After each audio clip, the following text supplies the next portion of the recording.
ತೇಜ್ ಪ್ರಭು ನ್ಯೂಸ್ಗೆ ಸ್ವಾಗತ. ಶ್ರೀ ಹಿರಣ್ಯಕೇಶಿ ಸಹಕಾರಿ ಸಕ್ಕರೆ ಕಾರ್ಖಾನೆಯ ರೂರಲ್ ಪೂಜಾ ಕಾರ್ಯಕ್ರಮ.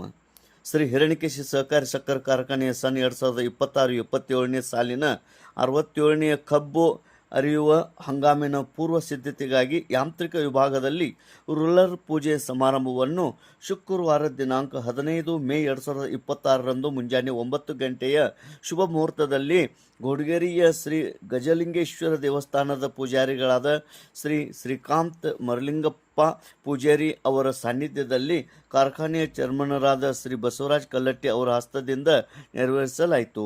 ಈ ಸಂದರ್ಭದಲ್ಲಿ ಅವರು ಮಾತನಾಡಿ, ಕಾರ್ಖಾನೆಯ 2026-27ನೇ ಸಾಲಿನ ಹಂಗಾಮವನ್ನು 15ನೇ ದಿವಸ ಮುಂಚಿತವಾಗಿ ಪ್ರಾರಂಭಿಸುವ ಗುರಿಯನ್ನು ಆಡಳಿತ ಮಂಡಳಿಯು ಹೊಂದಿದ್ದು, ಅದಕ್ಕಾಗಿ ನಿಗದಿತ ಅವಧಿಯೊಳಗೆ ತಮ್ಮ ವಿಭಾಗಗಳಿಗೆ ಸಂಬಂಧಪಟ್ಟ ಹಂಗಾಮ ಪೂರ್ವ ಕೆಲಸ ಕಾರ್ಯಗಳನ್ನು ಪೂರ್ಣಗೊಳಿಸಿ ಹಂಗಾಮು ಪ್ರಾರಂಭಿಸಲು ಅನುವುಗೊಳಿಸಬೇಕೆಂದು ಎಲ್ಲ ವಿಭಾಗಾಧಿಕಾರಿ ಹಾಗೂ ಎಲ್ಲ ಕಾರ್ಮಿಕ ವೃಂದಕ್ಕೆ ಸೂಚಿಸಿದರು.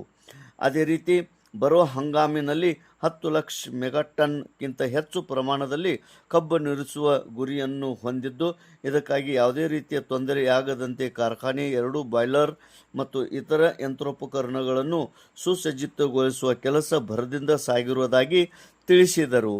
ಇದೇ ಸಂದರ್ಭದಲ್ಲಿ ಕಾರ್ಖಾನೆಯ ವೈಸ್ ಚೇರ್ಮನರಾದ ಅಶೋಕ್ ಪಟ್ಟಣ ಶೆಟ್ಟಿ, ಸಂಚಾಲಕರಾದ ಶಿವನಾಯ್ಕ ನಾಯ್ಕ್, ಶಿವಪುತ್ರ ಶಿರ್ಕೋಳಿ, ಪ್ರಭುದೇವ್ ಪಾಟೀಲ್, ಕಾರ್ಖಾನೆಯ ವ್ಯವಸ್ಥಾಪಕ ನಿರ್ದೇಶಕರಾದ ಮಹಾದೇವ ಸ್ವಾಮಿ ಡಿಎಸ್, ಕಾರ್ಯಾಲಯ ಅಧೀಕ್ಷಕ Subhash Nashipudi, accountant general Chidanand Maredi, chief engineer PM Khot, distillery chief chemist Bharat Terni, general manager professor Girish Patil, ಕಬ್ಬು ಅಭಿವೃದ್ಧಿ ಅಧಿಕಾರಿ RV ರೇವಣ್ಣವರ್, ಸಂರಕ್ಷಣಾ ಅಧಿಕಾರಿ ಮಲ್ಲಿಕಾರ್ಜುನ್ ಇಂಗಳೆ, ಸಮಯ ಪಾಲಕ NS ಭರಮಸನವರ್, ಮಾರಾಟಗಾರ DN ಚೌಗಲ, ಖರೀದಿ ಅಧಿಕಾರಿ ಹಾಗೂ ಇನ್ನಿತರರು ಕಾರ್ಖಾನೆಯ ಸಿಬ್ಬಂದಿಯವರು ಈ ಒಂದು ಕಾರ್ಯಕ್ರಮದಲ್ಲಿ ಉಪಸ್ಥಿತರಿದ್ದರು.